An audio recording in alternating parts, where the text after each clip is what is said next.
Éric Zemmour israélien est donc porte-parole de Benyamin Netanyahou en France, mais séfarade ou d'origine arménienne donc sémite n'est pas comme les élites israéliennes blanches et askénazes. Zemmour veut importer le conflit israélo-palestinien en France. Il y a plusieurs années, Éric a affirmé que l'armée israélienne pourrait débarquer en France pour exterminer les musulmans de France car les sionistes sont en train de perdre le pouvoir en France. Mais quand Zemmour parle de musulmans, il parle surtout des Algériens ou Français d'origine algérienne, pas des Marocains ou Tunisiens. Selon certains journaux italiens et d'autres médias, l'Algérie donne gratuitement du pétrole, du gaz liquéfié et de l'électricité, et ce gratuitement à certains pays comme le Maroc, la Tunisie et l'Égypte.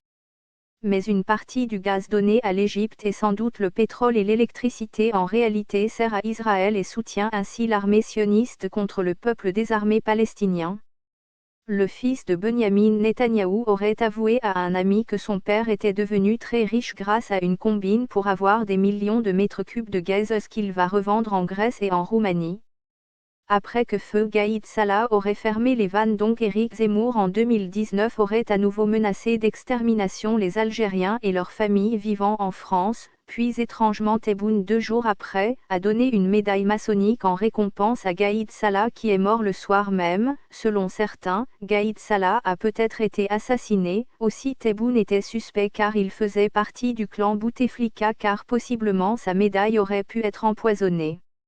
Depuis, Zemmour ne menace plus les Algériens et musulmans de France, quoi en penser? Est-ce que les vannes ont été réouvertes pour Benyamin Netanyahou? Les Algériens se demandent si Gaïd Salah a été assassiné par Benyamin Netanyahou.